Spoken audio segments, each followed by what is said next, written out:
नमस्कार, मी अगस्त्य पुन्हा एकदा तुम्हा सर्वांचं एडियन बातमीपत्रात मनपूर्वक स्वागत करतोय। आज दिवसभरात घडलेल्या संपूर्ण घटनांचा आढावा आपल्याला घ्यायचाच आहे, परंतु त्या अगोदर नजर टाकूया आज दिवसभरात घडलेल्या काही महत्त्वाच्या आणि ठळक घडामोडींवरती। 4 महिन्यांपासून पगार नाही, मनपा आयुक्तांना भेटायला आलेल्या महिला कर्मचाऱ्याला चक्कर येऊन बेशुद्ध।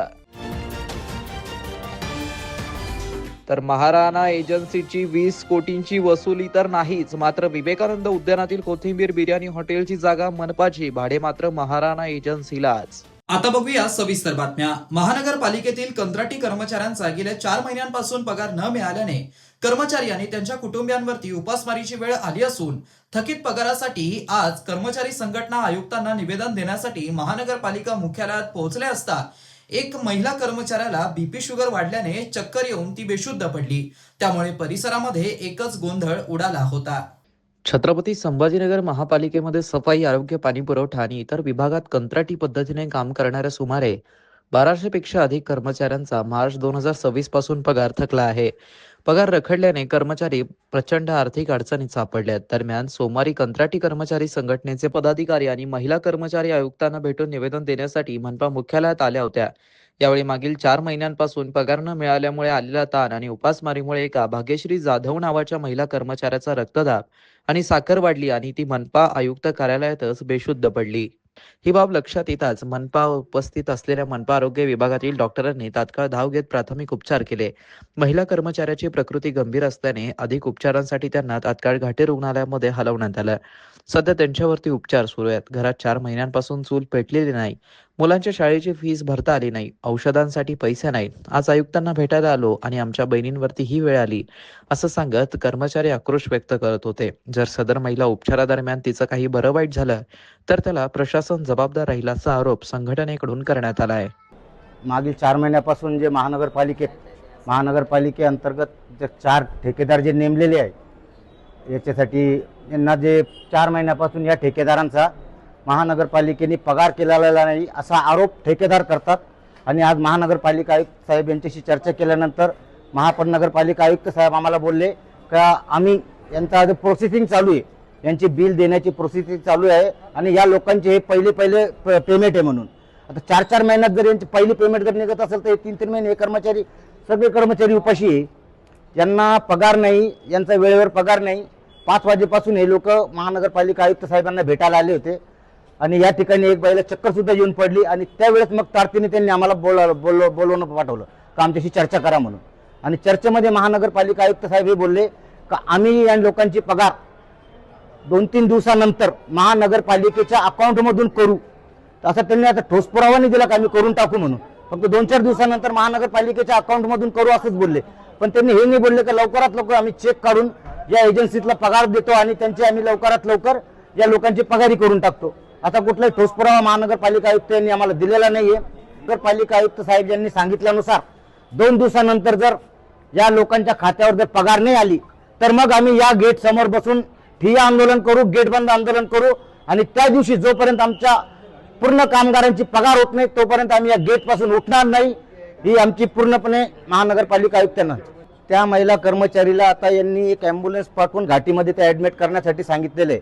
जर त्या महिला कर्मचारीची जर जास्त जर तब्येत बिघडली आणि तिला जर जास्त काही झालं तर त्या बाईला आम्ही या महानगरपालिका आयुक्त साहेबांच्या कार्यालयासमोर आम्ही इथंच घेऊन बसू जोपर्यंत तिची ट्रीटमेंट तिथं करायला लावू आम्ही। आता घाटीमध्ये आम्ही जाऊन बघतोय काय आहे नेमकी पोझिशन। जर त्या ठिकाणी त्या बाईला जर रिलीफ नाही आला तर आम्ही त्या बाईला उचलून सरळ महानगरपालिका आयुक्त साहेब यांच्या कॅबिन समोर तिथंच आम्ही तिची ट्रीटमेंट करायला लावू। नाही, सिडको हडको बचत गटाचे नाही साहेब, हे जे नवीन मागील 2-3 महिन्यापूर्वी जी श्रीकांत साहेबांनी तेव्हा आयुक्त होते त्यावेळेस त्यांनी 4 एजन्सी नेमल्या होत्या, सिंग एजन्सी, ओम साई, CIDS आणि अजून एक कंपनी, तिचं नाव मला मेडिटॉक। तर या 4 कंपन्यांचे कर्मचारी साहेब आहे, याच्या बचत गटाशी यांचा काही संबंध नाही. महाराणा एजन्सीकडून सुरू असलेल्या मिनी ट्रेनचं संचालन तातडीने काढून घेण्यासह कंत्राटी कर्मचारी पुरवण्याच्या कामात जादा अदा झालेल्या 20 कोटी रुपयांच्या रकमेची वसुली करण्याचे आदेश महानगरपालिका स्थायी समितीचे मागील बैठकीत दिले होते. या आदेशाला 20 दिवस उलटून देखील तिन्ही उद्यानातील मिनी ट्रेन आजही सुरू आहेतच, तर दुसरीकडे मनपाच्या इमारतीत एक हॉटेल चालवायला देऊन त्याचं भाडं महाराणा एजन्सी वसूल करत असल्याचा प्रकार नुकताच उघडकीस आलाय.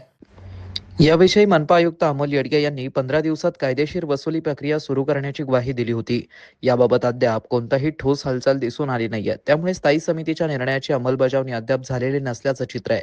मागील स्थायी समितीच्या सभेत महाराणा एजन्सीला कंत्राटी कर्मचारी पुरवण्याच्या कामात जादा अदा झालेल्या रकमेचा आणि एजन्सीकडे सुरू असलेल्या महापालिकेच्या विविध कामांचा हा मुद्दा ऐरणीवर आला होता. यावेळी भाजपचे नगरसेवक सुरेंद्र कुलकर्णी यांनी कंत्राटी कर्मचारी पुरवण्याच्या कामात महाराणा एजन्सीला महापालिकेकडून सुमारे 20 कोटींपेक्षा अधिक रुपये जादा अदा झाल्याचा मुद्दा उपस्थित केला. 3 खासगी एजन्सींपैकी 2 एजन्सींनी जादा मिळालेली रक्कम परत केली होती. मात्र महाराणा एजन्सीने नोटिसा देऊनही अद्याप एकही रुपया जमा केला नसल्याचं त्यांनी सभागृहाच्या निदर्शनास आणून दिलं. या चर्चेनंतर सभापती अनिल मकरे यांनी एजन्सीकडून सिद्धार्थ उद्यान, स्वामी विवेकानंद उद्यान आणि बॉटनिकल गार्डन येथील मिनी ट्रेनचं संचालन तातडीने काढून घेण्याचे आदेश दिले होते. ही सेवा महापालिकेच्या कर्मचाऱ्यांमार्फत अथवा अन्य सक्षम संस्थेमार्फत सुरू ठेवण्याबरोबरच महाराणा एजन्सीकडे असलेली इतर कामेही थांबवण्याचे निर्देश प्रशासनाला देण्यात आले होते. जादा अदा झालेल्या रकमेची अंतिम पडताळणी करून 15 दिवसात कायदेशीर वसुली प्रक्रिया सुरू केली जाईल अशी ग्वाही आयुक्त अमोल येडगे यांनी सभागृहात दिली होती. मात्र त्यानंतरही मिनी ट्रेनचं संचालन पूर्ववत महाराणा एजन्सीकडूनच सुरू असून 15 दिवसात वसुली प्रक्रिया सुरू करण्याची ग्वाही अद्याप प्रत्यक्षात उतरलेली नाहीये. वसुलीची प्रक्रिया नेमकी कोणत्या टप्प्यावर आहे याबाबतही प्रशासनाकडून कोणतीही माहिती समोर आली नाहीये.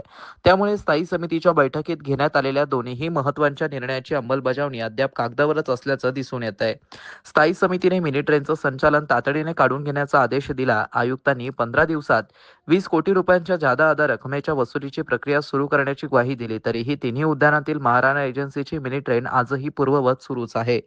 त्यामुळे मनपा प्रशासनाकडून ठरावाला ब्रेक आणि रेल्वेला ग्रीन सिग्नल देण्यात आलं का असा प्रश्न उपस्थित होतोय. तर दुसरीकडे विवेकानंद उद्यानातील मिनी ट्रेनच्या आवारात मनपाच्या इमारतीत कोथंबीर बिर्याणी नावाचे एक हॉटेल चालवायला देऊन त्याचं भाडं महाराणा एजन्सीकडून वसूल केलं जात असल्याचा प्रकार उघडकीस आलाय. यावर प्रशासन काय पाऊल उचलतं याकडे सर्वांचं लक्ष लागलं आहे.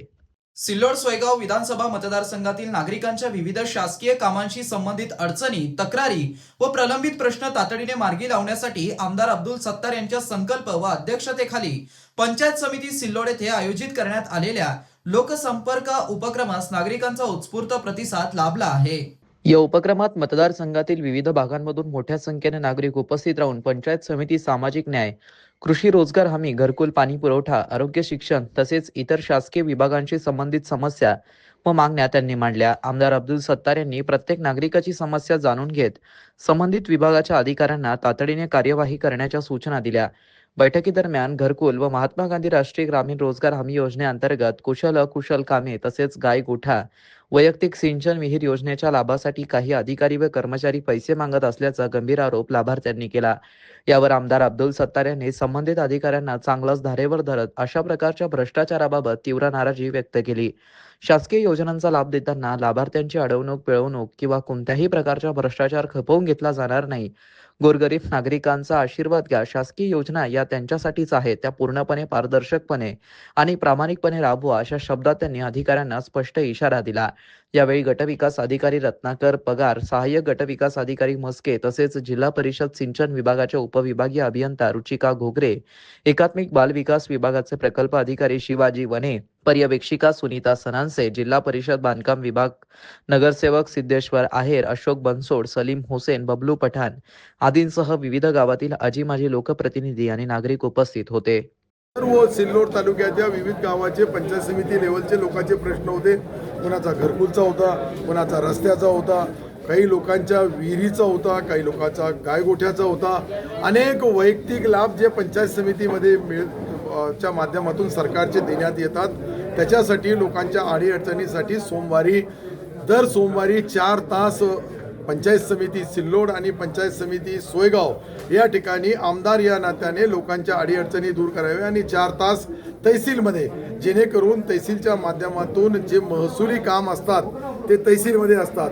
ग्रामविकासचे कामं आणि ग्रामपंचायत लेवलचे कामं असतील ते सर्वचे सर्व जे इथे होतात त्या माध्यमातून तात्काळ त्याच्यावर कारवाई व्हावी. प्रत्येक आठवड्याला झालेल्या कामाचा आढावा घ्यावं आणि जे काम नाही झाले त्याच्याबद्दल BDOनी लेखी त्याची माहिती द्यावी. अशा पद्धतीचा एक नवीन उपक्रम, नाविन्यपूर्ण उपक्रम आपण चालू केलेला आहे. त्याचा हा फायदा आज 500 लोकांना मिळाला, पुढं हजारो लोकांना मिळू शकतो.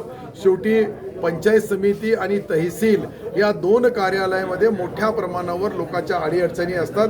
त्या अडीअडचणी दूर करण्याचा सर्व HOD समोर असतात आणि गोरगरिबांची कामं, शेतकरी, शेतमजूर, दलित, पीडित माणसाला न्याय देण्यासाठी जे पंचायत समिती आणि तहसील आहे यामध्ये आमदार या नात्याने मी यांचे एक दिवसभरमध्ये जे जे त्यांचे प्रश्न आहे त्या प्रश्नाची तात्काळ मंजुरी देणं, काही अडथळे असेल शासन लेवलवर, कलेक्टर महोदयांच्या लेवलवर असेल तिथे त्यांच्या लेवलला करायचं, CO च्या लेवलचे असेल जिल्हा परिषद CO माध्यमातून करावं, महाराष्ट्र शासनाच्या लेवलचे असेल तर शासनाच्या वतीने केले जाईल, जेणेकरून गोरगरिबांना, सामान्य माणसाला कुठंही त्याची अडवणूक पिडवणूक होऊ नये. हेच त्याच्या पाठीमागची दृष्टिकोन आणि पार्श्वभूमी आहे. एकीकडे CJPच्या दिल्ली येथील आंदोलनापासून देशभरातील विविध राज्यांच्या पोलिसांवरती आरोप केले जात असताना पोलिसांच्या समर्थनार्थ माजी पोलीस संघटना उभी राहिली असून या संघटनेचे अध्यक्ष अरुण रोडगे यांनी याविषयी त्यांच्या भावना व्यक्त केल्या आहेत. जय हिंद मित्रांनो, काल दिल्लीमध्ये सर्वजण पोलिसांच्या विषयी वाईट बोलत आहेत. खूप वाईट वाटलं हे सर्व ऐकताना. परंतु मित्रांनो, पोलिसांनी पोलिसाचं कर्तव्य बजावलं. पोलीस जर नसते तर त्या ठिकाणी काय झालं असतं, किती निरापराध लोक मेले असते.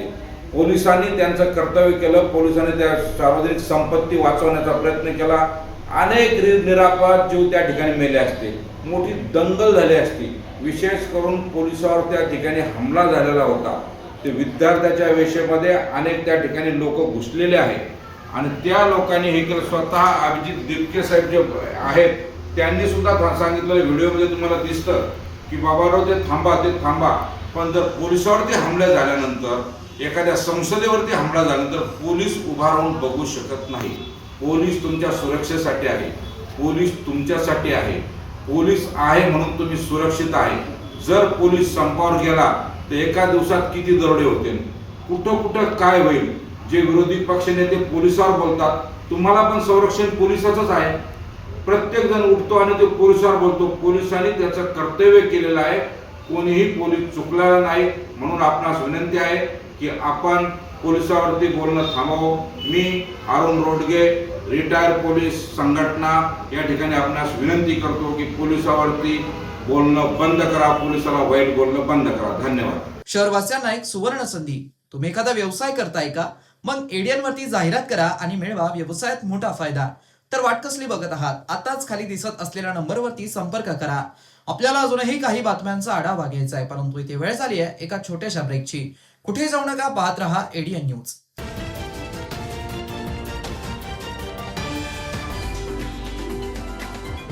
सायबर पोलीस ठाणे पोलीस आयुक्तालय छत्रपती संभाजीनगर सर्व जनतेस आवाहन करण्यात येते. आजच्या डिजिटल युगात इंटरनेट आपल्या आयुष्याचा अविभाज्य भाग बनलाय. पण जितकं इंटरनेट उपयुक्त आहे तितकंच ते धोकादायकही ठरू शकतं. म्हणूनच सायबर जागरूकता अत्यंत महत्वाची आहे. कोणत्याही अनोळखी व्यक्तीला आपला OTP, ATM पिन, CVV किंवा बँक खात्याची माहिती कधीही सांगू नका. लक्षात ठेवा, कोणतीही बँक किंवा सरकारी संस्था फोन करून अशी माहिती कधीच मागत नाही. अनोळखी लिंकवर क्लिक करू नका आणि संशयास्पद ऍप्स डाउनलोड करू नका. अशा लिंकमुळे तुमचा मोबाईल हॅक होऊ शकतो किंवा तुमची वैयक्तिक माहिती चोरीला जाऊ शकते. प्रत्येक ऑनलाईन खात्यासाठी मजबूत आणि वेगळा पासवर्ड वापरा. शक्य असल्यास 2 फॅक्टर ऑथेंटिकेशन म्हणजेच 2FA सुरू ठेवा. यामुळे तुमच्या खात्याला अतिरिक्त सुरक्षा मिळते. ऑनलाईन खरेदी किंवा पैसे पाठवताना फक्त विश्वासार्ह वेबसाईट आणि अधिकृत ऍप्स वापरा. व्यवहार करण्यापूर्वी वेबसाईटचा पत्ता आणि पेमेंटची माहिती नीट तपासा. जर तुमच्यासोबत ऑनलाईन फसवणूक झाली असेल तर वेळ न दवडता राष्ट्रीय सायबर हेल्पलाईन 1930 वर तक्रार करा किंवा अधिकृत सायबर क्राईम पोर्टलवर तक्रार नोंदवा. लक्षात ठेवा, सायबर गुन्हेगार एका चुकीची वाट पाहत असतात, पण तुमची एक छोटी काळजी तुम्हाला मोठ्या आर्थिक आणि वैयक्तिक नुकसानीपासून वाचवू शकते. सुरक्षित रहा, सतर्क रहा आणि सायबर जागरूक नागरिक बना. धन्यवाद. हॅलो, आपण कंबोडियामध्ये कॉल सेंटर जॉबसाठी सिलेक्ट झाला आहात आणि जॉईनिंग पुढच्या आठवड्यात. इतक्या लवकर? तर विजा पण? अरे, टुरिस्ट विजावर जाऊन ट्रेनिंग सुरू करा. वर्क विजा मिळेलच तिथे. ट्रेनिंग मध्ये तौबा तौबावाला डान्स शिकवणार. डान्स? कंबोडिया गेल्याबरोबर माझा पासपोर्ट हिसकावून घ्याल, गुलामी करून घ्याल, सायबर अपराध करून घ्याल, तर मी तर तौबा तौबाच करीन ना. मी नाही फसणार. कित्येक नकली एजंट विदेशी नोकरीचे आमिष दाखवून आपल्याला फसवतात. म्हणून नेहमी विदेश मंत्रालयाद्वारे व्हेरीफाय एजन्सीज निवडा आणि सगळे डॉक्युमेंट्स चांगल्या प्रकारे चेक करा. अशा फसव्या कॉलची तक्रार इथे करा. थांबा, विचार करा आणि ऍक्शन घ्या. 5 लाखाचे लोन पेपरवर्क शिवाय. कोड स्कॅन करा. भावाला लोन मिळेल. माझा भाऊ बिझनेस करेल पेपर वर्क शिवाय. आपण कोण? इझी लोन स्कॅमचा मास्टर माइंड. बँकेच्या चक्कर मध्ये तुम्हाला पडायचे नाही. सिव्हिल तुम्हाला माहित नाही, म्हणून इझी लोनचे आमिष देईन आणि मग डॉक्युमेंटेशन फीजच्या नावावर तुमच्याकडून घेईन पूर्ण 50,000. आणि माझं लोन? लोनसाठी आपल्या जवळच्या बँक शाखेत जा, अर्ज लावा आणि आम्हाला विसरून जा. माझ्या भावा, स्कॅमर्स सांगून नाहीयेत. इझी लोनचे प्रॉमिस करून सगळं काही लुटून घेऊन जातात. सायबर क्राईम पासून वाचायचं असेल तर थांबा, विचार करा आणि ऍक्शन घ्या. हॅलो, नमस्कार आमदार साहेब. मी पैसे वाढवा इन्व्हेस्टमेंट बँक मधून बोलतोय. आम्ही तुमचे पैसे 10 पटीने वाढवू शकतो. आम्ही तुम्हाला ग्रुप मध्ये ऍड केलंय आणि प्रूफ पण पाठवलंय. चेक करा. अय, खूपच कमाल आहे. माझेही पैसे वाढवा. सर, ग्रुप मध्ये जे सांगतात ना ते करत जा तुम्ही. अच्छा, हा असं आहे तर मग. काळजी करू नका. ज्या नंबरवरून तुम्ही फोन केलाय ना त्या नंबरला ट्रेस करतील पोलीस 2 मिनिटात आणि पकडून तुम्हाला आत करतील. अरे सर, हे काय केलं? तुमच्यासारख्या सुशिक्षित माणसाला ही लोक एका अनोळखी बनावट इन्व्हेस्टमेंट ग्रुपचा मेंबर बनवून तुम्हाला फसवतात. आम्हाला फसवतात? हो, तुम्ही पण कोणताही अनोळखी इन्व्हेस्टमेंट ग्रुप जॉईन बिलकुल करू नका. आणि तुम्हाला स्टॉक मार्केटमध्ये इन्व्हेस्ट करायचं असेल तर फक्त सेबी अप्रूव्ड ऍप्सद्वारे. सायबर क्रिमिनल्स वापरून तुमच्या पैशांची हाव आणि घालतात तुमच्यावरच घाव. ही घटना घडल्यास त्वरित कॉल करा 1930 किंवा तुमची कंप्लेंट जी स्क्रीनवर वेबसाईट आहे www.cybercrime.gov.in वर तुम्ही नोंदवू शकता.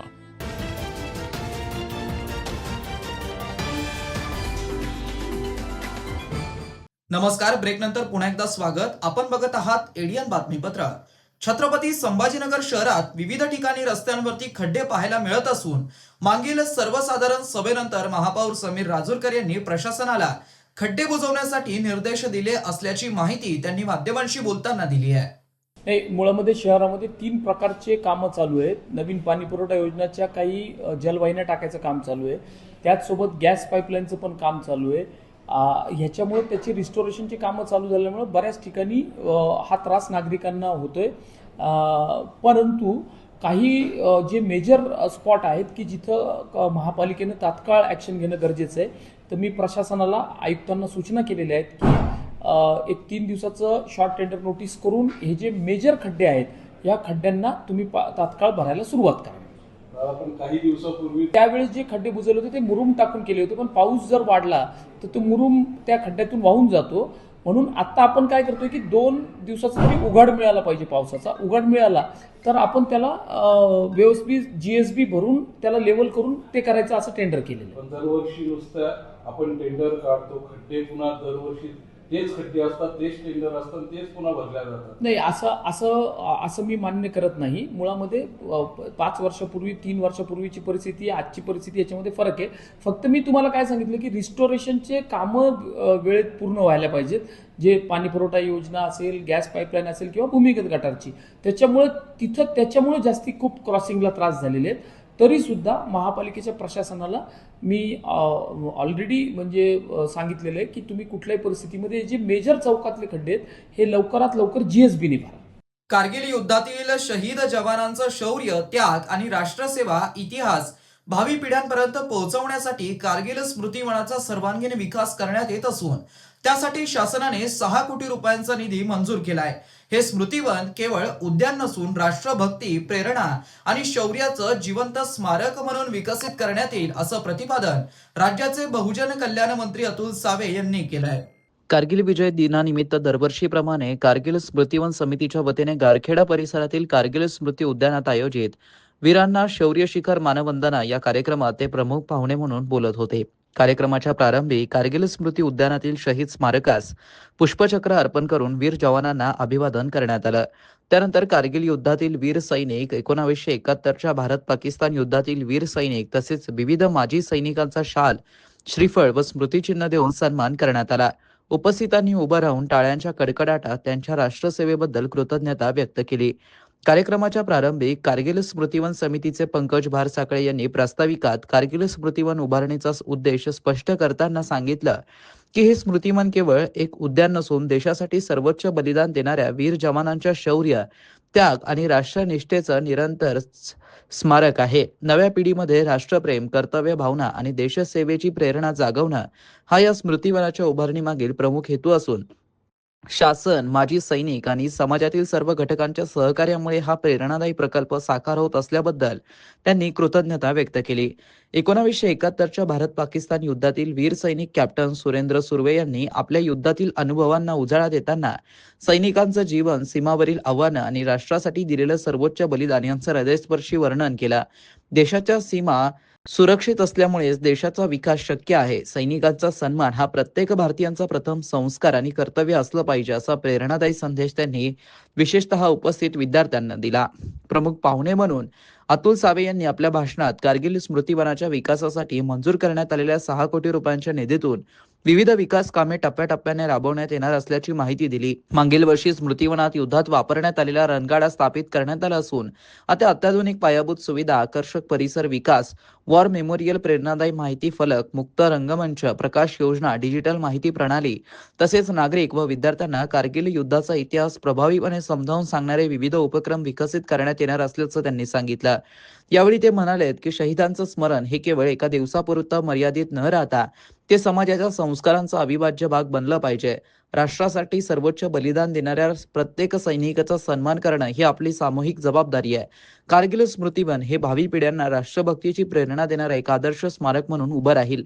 यावेळी कारगिल स्मृतिवनाच्या विकासासाठी 6 कोटी रुपयांचा निधी मंजूर करून विकास कामांना गती दिल्याबद्दल मंत्री अतुल सावे यांचा कारगिल स्मृतिवन समितीच्या वतीने विशेष सत्कार करण्यात आला. कार्यक्रमाचं प्रभावी सूत्रसंचालन अमृत बिराडे यांनी केला. मंचावरती प्राध्यापक गोविंद केंद्रे, राजू वैद्य, बालाजी मुंडे, दया कैलाश गायकवाड, डॉक्टर सुनीता साळुंके, डॉक्टर उज्ज्वला दहीफळे, शशांक विसपुते, निवृत्त एसीपी पंडित केंद्रे, अर्जुन गवारे यांच्यासह कारगिल युद्धातील वीर सैनिक, माजी सैनिक व विविध क्षेत्रातील मान्यवर उपस्थित होते. कार्यक्रमात शहरातील विविध शाळांचे मुख्याध्यापक, शिक्षक, विद्यार्थी, सामाजिक संस्थांचे पदाधिकारी तसेच देशप्रेमी नागरिक मोठ्या संख्येने उपस्थित राहिले. विद्यार्थ्यांनी उत्स्फूर्त सहभाग नोंदवत वीर जवानांना शौर्यगाथा ऐकल्या आणि शहीद स्मारकास अभिवादन करून राष्ट्रसेवेची प्रेरणा घेतली. भारत माता की जय, वंदे मातरम आणि जय हिंदच्या घोषणांनी संपूर्ण परिसर राष्ट्रभक्तीच्या वातावरणामुळे दुमदुमून गेला होता. कार्यक्रमाची सांगता राष्ट्रगीताने झाली. पाऊस असो, सगळ्यामध्ये आपल्या संरक्षणासाठी तिकडे म्हणजे -डिग्रीमध्ये जिकडे टेम्परेचर असते तिकडे ते राहतात आणि आपले संरक्षण करतात. मी आपल्या सर्वांच्या वतीने त्यांना खूप खूप नमन करतो. त्यांना त्यांच्या ह्याच्यासाठी शुभेच्छा देतो, जी सेवा आपल्यासाठी करतात. आणि या ठिकाणी आज जवानांच्या ह्याला आपण अभिवादन केलंय. मी सुर्वे साहेब तुम्हाला नक्की सांगतो, पुढच्या वेळेस अजून जरा आम्हीचेच वर्षभर इलेक्शनमध्ये गेले म्हणून आम्ही तेवढा पाठपुरावा करू शकलो नाही, पण उरलेलं काम पुढच्या वर्षभरामध्ये केंद्रीय सरांना मी विनंती करेन, राजू भाऊंना विनंती करेन. आता सगळे इकडे 4 नगरसेवक आहेत, त्या 4 नगरसेवकांनी जरा त्याचा पाठपुरावा करून आणि मी आमच्या हेडमास्टर केंद्रे साहेबाला सांगितलं, जरा रोज त्यांना सकाळी फोन लावायचा, काय झालं, आणि पुढच्या कारगिल विजयाच्या दिवशी आपलं हे पूर्ण मैदान कंप्लीट झालेलं असेल याचा आपण प्रयत्न करू, जेणेकरून सगळ्यांना येणाऱ्या काळामध्ये या ठिकाणी जास्त वेळ घेत नाही. पावसही याची काय भीती वाटते, म्हणून आपल्या सगळ्यांना पुन्हा एकदा कारगिल विजया दिवसाच्या खूप खूप शुभेच्छा देतो. वन्यजीव संवर्धन व जैवविविधतेच्या संरक्षणासाठी कार्यरत वन्यजीव प्रेमी बहुउद्देशीय संस्था छत्रपती संभाजीनगर यांच्या वतीने वन विभागाच्या मार्गदर्शनाखाली काल व आज शहरातील विविध भागांमधून पकडण्यात आलेल्या 15 साप व एका घोरपडीचं सुरक्षितपणे वनपरिक्षेत्रामध्ये पुनर्वसन करण्यात आलंय.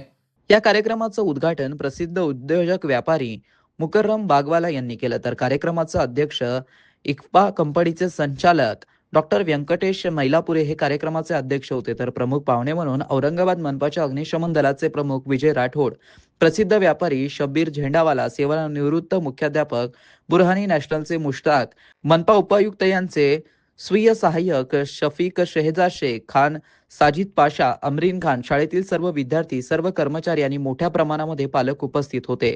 यावेळी पाहुण्यांचा परिचय करून दिल्यानंतर आलेल्या पाहुण्यांचं शाल व पुष्पगुच्छ व भेटवस्तू देऊन स्वागत करण्यात आलं. त्यानंतर शाळेतील सहशिक्षक आरिफ शेख यांनी संस्थेचा व शाळेचा परिचय करून दिला.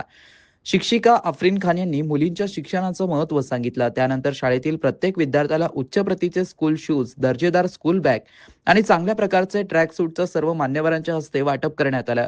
साहित्य मिळण्याचा आनंद प्रत्येक विद्यार्थ्याच्या चेहरा दर्शवत होता. त्यानंतर साजिद पाशा यांनी प्रास्ताविकामध्ये सर्व विद्यार्थ्यांचं अभिनंदन करून चांगलं शिका, काहीतरी बना, त्यानंतर तुम्हीही शिक्षण घेणाऱ्यांना मदत करा. आम्ही सहकार्य करण्याचं शिकवण आमच्या आजीपासून शिकलोय, आजही त्यांच्याकडून मिळालेल्या संस्कारावरती चालत असल्याचं सांगितलं.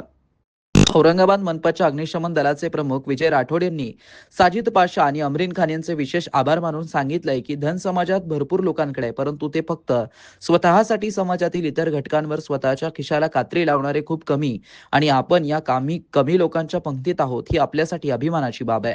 त्यानंतर कार्यक्रमाचे अध्यक्ष व उद्घाटक इक्फा कंपनीचे संचालक डॉक्टर व्यंकटेश मैलापुरे यांनी साजिद पाशा आणि अमरीन खान यांचं भरभरून कौतुक केलं आणि निश्चितच आपण करत असलेलं कार्य हे पुण्याचं तर आहेच, याबरोबर हे एक प्रकारची देशसेवा आणि समाजसेवाही आहे. आज समाजातील जास्तीत जास्त लोक स्वतःचे खिसे भरण्यात लागलेत, परंतु आज आपल्यासारखी कर्तृत्ववान लोक कोणताही भेदभाव न करता समाज हितासाठी स्वतःला अर्पण करणारे कमी आहेत. कार्यक्रमाचं सूत्रसंचालन शुभांगी कुलकर्णी यांनी केलंय, तर आभार प्रदर्शन खान सुमैया यांनी केलं. कार्यक्रमाच्या यशस्वीतेसाठी खान मदिहा, फैजिया शेख, बुरहाना पठाण, आशा ढोकणे, शेख झीनत, धनश्री खिल्लारे, राणी शेख, निलोफर शेख, शेख सुमैया, शेख निदा, दिनेश म्हस्के, नफिसा खाला, आयशा खान, अंजुम खाला आदींनी परिश्रम घेतले व सर्व विद्यार्थ्यांना खाऊचं वाटप करून कार्यक्रमाची सांगता राष्ट्रगीताने करण्यात आली. आझाद अली शिक्षण संस्थेद्वारे दौलताबाद येथे संचलित शायनिंग स्टार मराठी प्राथमिक आणि MGM वस्तानवी उर्दू प्राथमिक शाळेमध्ये संस्थेचे प्रशासकीय अधिकारी साजिद पाशा आणि संस्थेचे सचिव अमरीन खान यांच्या वतीने शाळेतील सर्व 500 विद्यार्थ्यांना स्कूल बॅग, ट्रॅक सूट आणि स्कूल शूजचं वाटप करण्यात आलंय. या मोहिमेत 11 विषारी व 4 बिनविषारी सापांचा समावेश होता. यामध्ये नाग, घोणस, मणियार यासारख्या विषारी सापांसह कवड्या, कंदोर, तस्कर या बिनविषारी सापांचा समावेश होता. तसेच एक घोरपड देखील सुरक्षितपणे नैसर्गिक अधिवासात सोडण्यात आली. ही संपूर्ण कारवाई वन विभागाच्या मार्गदर्शनाखाली वनरक्षक फड व वनमजूर हजारे यांच्या उपस्थितीत पार पडली. यावेळी वन्यजीव प्रेमी बहुउद्देशीय संस्थेचे अध्यक्ष संघानंद शिंदे, सचिव सुरेश साळवे व सदस्य मनोज गायकवाड यांनी सक्रिय सहभाग घेतला. यावेळी नागरिकांना आवाहन करण्यात आलंय की घर, शेत किंवा परिसरात साप अथवा इतर वन्यजीव आढळल्यास घाबरून जाऊन त्यांना इजा करू नये किंवा ठार मारू नये. तात्काळ वन विभाग अथवा प्रशिक्षित सर्पमित्रांशी संपर्क साधावा. वन्यजीवांचं संरक्षण करणं ही प्रत्येक नागरिकाची जबाबदारी असून त्याद्वारे पर्यावरणाचा समतोल राखण्यास महत्त्वपूर्ण मदत होते. नमस्कार मित्रांनो, मी वन्यजीव प्रेमी बहुउद्देशीय संस्था छत्रपती संभाजीनगर सचिव. आज आम्ही जंगलामध्ये काही कालपासून पकडलेले साप आणि एक घोरपडीसह नाग, विषारी, घोणस, मण्यार आणि तस्कर आणि हा एक घोरपड, हे आम्ही काल दिवसभरामध्ये वन्यजीव प्रेमी बहुउद्देशीय संस्था या संस्थेने दिवसभरातले काही सदस्यांनी, पदाधिकारी मिळून पकडलेले साप आम्ही आज वन्य परिसरामध्ये सोडण्यासाठी आलेलो आहोत. तर शहरवासियांना आमचं सर्पमित्र वन्यजीव प्रेमी बहुउद्देशीय संस्था यांच्यातर्फे सगळ्यांना आवाहन आहे, कुठेही साप दिसला तर त्याला जवळ जाऊ नका. ज्या सर्पमित्रांना सापांची माहिती आहे अशाच तुमच्या जो ओळखीचे असेल त्यांनाच बोला. नवीन सर्पमित्राला बोलू नका, त्यांचाही जीव जाईल, सापाचाही जाईल आणि तुम्हालाही धोका होईल. वन्यजीव प्रेमी संस्थेतर्फे सगळ्यांना आव्हान आहे. वन विभागाकडे नंबर आहेत सर्पमित्रांचे किंवा वन विभागाला जरी तुम्ही कॉल केला ते तुम्हाला नंबर अवेलेबल करून देतील. आणि पावसाळ्यामध्ये काळजी घ्यायची, आपले बूट, हेल्मेट हाईटवर ठेवायचे आणि खाली झोपायचं नाही, कारण की पावसाळ्यामध्ये सगळ्या सापांची पिल्लं बाहेर येतात. साप कधीही कुठे येईल त्याचा भरोसा नाही आहे. कुठेही साप दिसला आढळला वन विभागाला कॉल करा, नंतर आमच्या वन्यजीवप्रेमी संस्थेला तुम्ही तात्काळ संपर्क करू शकता. शेवटी पुन्हा एकदा नजर टाकूया आज दिवसभरात घडलेल्या काही महत्त्वाच्या आणि ठळक घडामोडींवरती. 4 महिन्यांपासून पगार नाही, मनपा आयुक्तांना भेटायला आलेल्या महिला कर्मचाऱ्याला चक्कर येऊन बेशुद्ध. तर महाराणा एजन्सीची 20 कोटींची वसुली तर नाहीच, मात्र विवेकानंद उद्यानातील कोथिंबीर बिर्याणी हॉटेलची जागा मनपाची, भाडे मात्र महाराणा एजन्सीलाच. आणि याबरोबरच हे बातमीपत्र इथेच संपलं. पुन्हा भेटूया पुढील बातमीपत्रात. तोपर्यंत पाहत रहा आपल्या हक्काचं बातमीपत्र ADN न्यूज.